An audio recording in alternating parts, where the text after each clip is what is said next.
하나님 아버지 감사합니다. 믿음의 창시자이시오 믿음을 완성하신 사랑의 창조자이시오 사랑을 완성하신 우리 주 예수 그리스도께 기도합니다. 하나 오늘 아침을 시작하게 하시고 또한 간밤에 우리를 평안히 잠들게 하시고 깨어나게 하시니 감사합니다.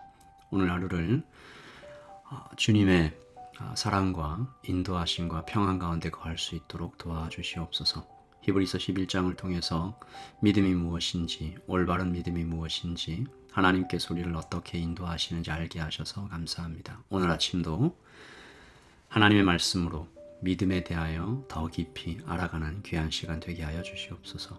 감사합니다. 예수님의 이름으로 기도합니다. 아멘.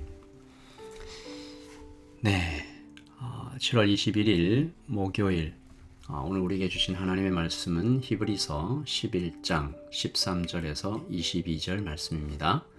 히브리서 11장 13절에서 22절 믿음 시리즈 두 번째 시간입니다. 하나님 말씀 함께 보겠습니다. 이 사람들은 다 믿음을 따라 죽었으며 약속을 받지 못하였으되 그것들을 멀리서 보고 환영하며 또 땅에서는 외국인과 나그네임을 증언하였으니 그들이 이같이 말하는 것은 자기들이 본향 찾는 자임을 나타냅니다. 그들이 나온 바 본향을 생각하였더라면 돌아갈 기회가 있었으려니와 그들이 이제는 더 나은 본향을 사모하니 곧 하늘에 있는 것이라. 이러므로 하나님이 그들의 하나님이라 일컬음 받으심을 부끄러워하지 아니하시고 그들을 위하여 한 성을 예비하셨느니라.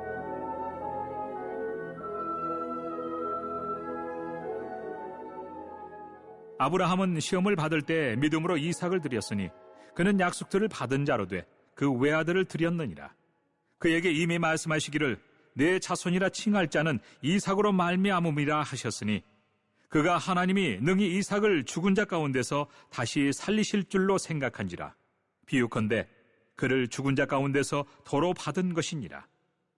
믿음으로 이삭은 장차 있을 일에 대하여 야곱과 에서에게 축복하였으며 믿음으로 야곱은 죽을 때 요셉의 각 아들에게 축복하고 그 지팡이 머리에 의지하여 경배하였으며 믿음으로 요셉은 임종시에 이스라엘 자손들이 떠날 것을 말하고 또 자기 뼈를 위하여 명하였으며. 아멘. 하나님의 말씀입니다. 말씀을 한번 읽으시면서 잠시 묵상하시겠습니다.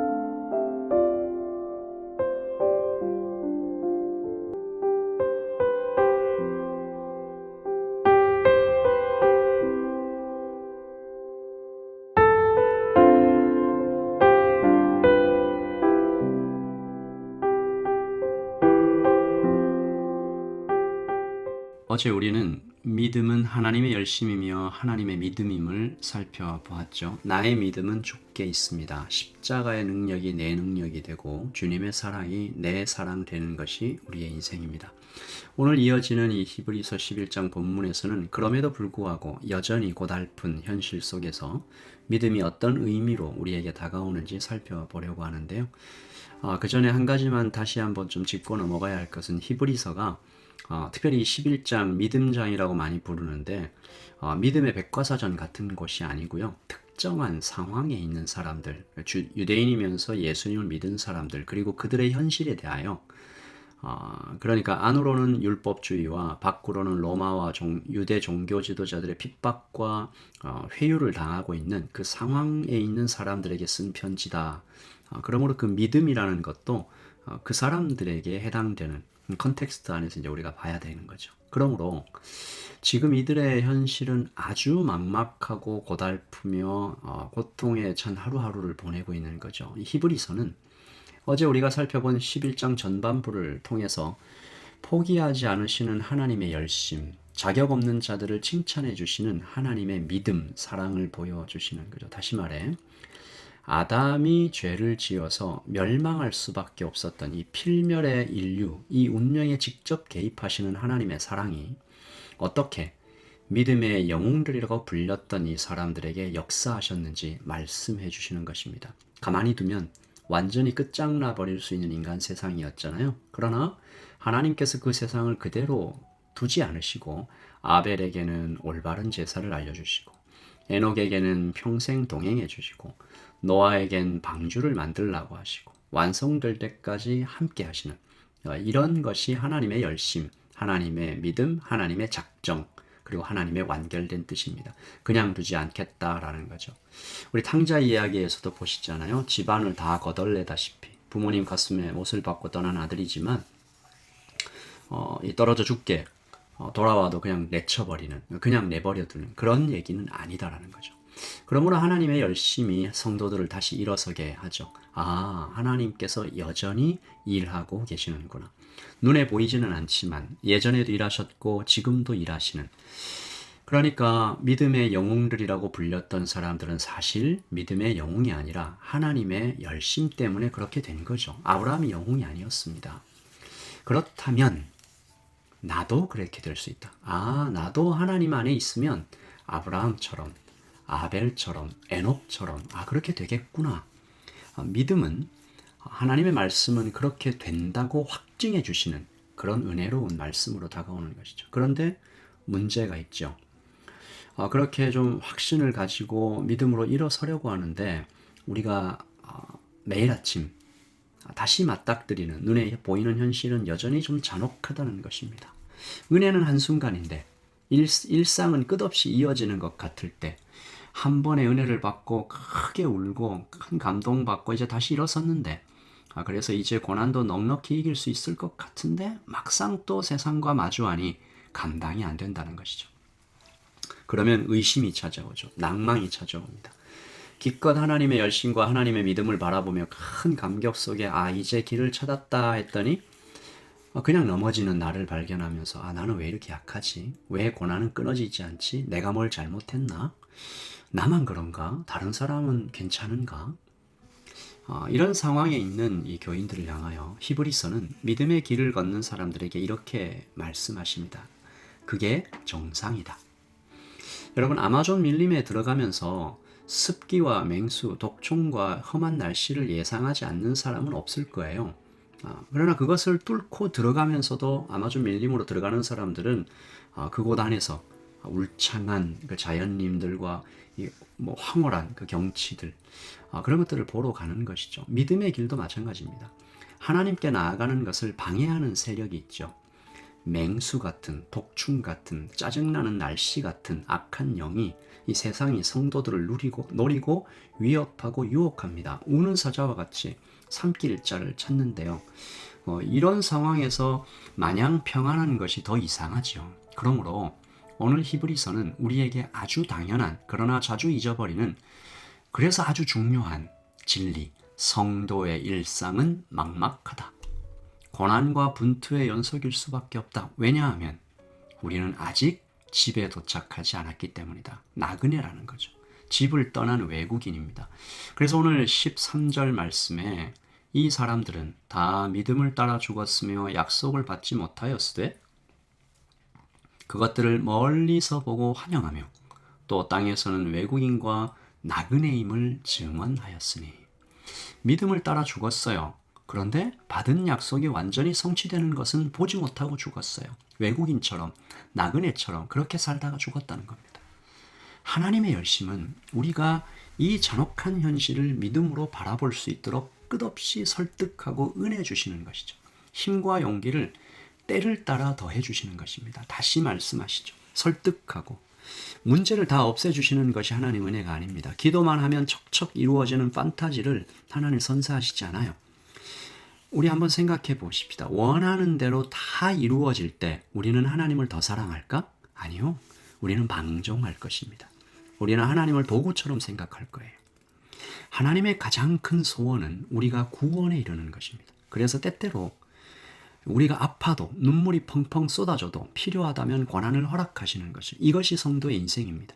아픔과 긴 한숨 뚝뚝 흐르는 뜨거운 눈물로만 배울 수 있는 신앙의 길이 있는 것이죠.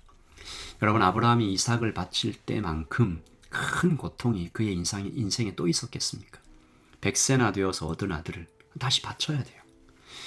그러나 그는 그날의 잔혹했던 이 산행을 통해서 그가 부활에 대해서 증거하는 첫 번째 성도가 된 거죠. 19절입니다. 그가 하나님이 능히 이삭을 죽은 자 가운데서 다시 살리실 줄로 생각한지라 비유컨대 그를 죽은 자 가운데서 도로 받은 것이니라. 아멘. 아브라함은 창조를 경험하고 또 부활을 드러낸 사람입니다. 이 없을 아들이 태어난 거죠. 근데 그 아들을 죽이라고 하시죠. 근데 죽이려고 했는데 다시 돌려받았죠. 창조와 부활. 아브라함은 그 이삭이 어떻게 다시 살아날 수 있는지, 그것이 어떤 영적인 의미를 가지는지 그걸 알지 못했습니다. 그러나 한 가지, 하나님께서 가능케 하실 것이라는 것을 믿었다는 거죠. 오실 주님의 부활에 대해 이 행동을 통해 아브라함은 자기도 모르는 사이에 위대한 증인이 되었죠. 그래서 아브라함을 믿음의 조상이라고 부르는 것입니다. 여러분, 오늘 이어지는 말씀에서 이삭이 나오고 야곱이 나오고 요셉도 나오잖아요. 다 하나님 계시해 주신 약속들을 결국 보지 못하고 죽었습니다. 그런데 믿었대요. 하나님께서 가능케 하실 것이라고 그렇게 믿었대요. 사실은 이게 뒤집어 보면 하나님께서 믿게 하신 거죠.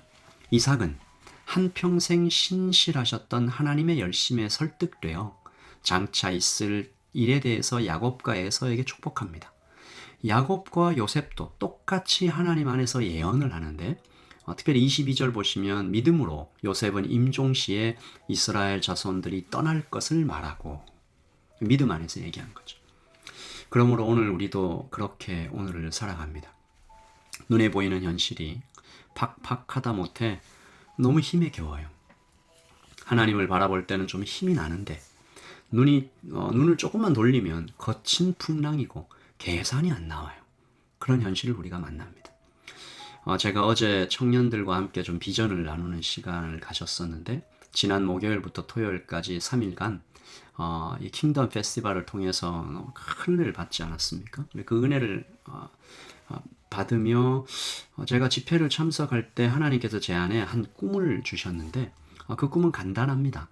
하나님, 이런 집회를 1년에 한 6번만 열 수 있으면 청년들이 살아나지 않을까요? 예배하고 말씀 듣고 회개하고 주님 안에서 교제하며 세상 속에서 what next? 세상 속에서 우리는 믿음으로 어떻게 살아가는 것일까? 함께 고민하며 그 방법들을 찾아 나갈 때 하나님의 기적이 일어나지 않을까? 생각만 하면 좀 가슴이 뛰는데 그런데 현실이 뭐예요? 찬양팀, 강사, 장소 섭외, 또 그 청년들, 이 오클랜드에 있는 담임 목사님들을 동기부여하는 일, 그리고 재정이 많이 들지 않겠어요? 후원자 발굴을 해야 되는. 무엇 하나 쉬운 것이 없어요. 코비드 상황까지 고려하면 이 꿈이 가능한 게 맞나? 라는 하는 의심이 훅 하고 치밀어 오죠. 그러면 포기할 것인가? 어떻게 해야 될 것인가? 하나님은 믿음을 사용하라 라고 하십니다. 직면에 있는 어려움은 그대로 받아들이고 오늘 할 수 있는 것을 하라고 하세요. 그래서 저는 우선 기도하기로 했습니다. 그리고 내일은 이 사람 저 사람 하나님께서 붙여주시는 사람들을 만나 비전을 나눌 것입니다. 만날 때 하나님께서 제 입술에 넣어주시는 그 말을 하겠죠. 혹시 저는 제가 이 남은 제 평생의 사역을 하면서 그 꿈이 이루어지는 것을 못 볼 수도 있겠어요. 그러면 어때요? 하나님과 함께 멋진 꿈을 꾸었다는 것, 그리고 그 꿈을 향해 한 발 한 발 나갔다는 것으로 행복하지 않을까? 라이트 처치를 세우면서 개척하면서 생각한 것도 똑같습니다. 라이트 처치와 함께 세워져 가는 하나님의 나라가 저는 이제 매주 예배를 드릴 때마다 점점 더 행복해져요. 아마 청년들을 새롭게 하는 이 집회 사역도 그럴 것 같습니다. 오늘의 일상을 살며 약속을 바라보며 현실은 참 팍팍하지만 그래도 오늘 할 수 있는 것을 하나님 앞에서 하나씩 행하며 주님과 동행하는 것. 그래서 어제보다 오늘 주님께 더 가까이 가는 것. 그것이 믿음의 길이라고 믿습니다. 여러분도 오늘 할 수 있는 일들을 주님 안에서 행하며,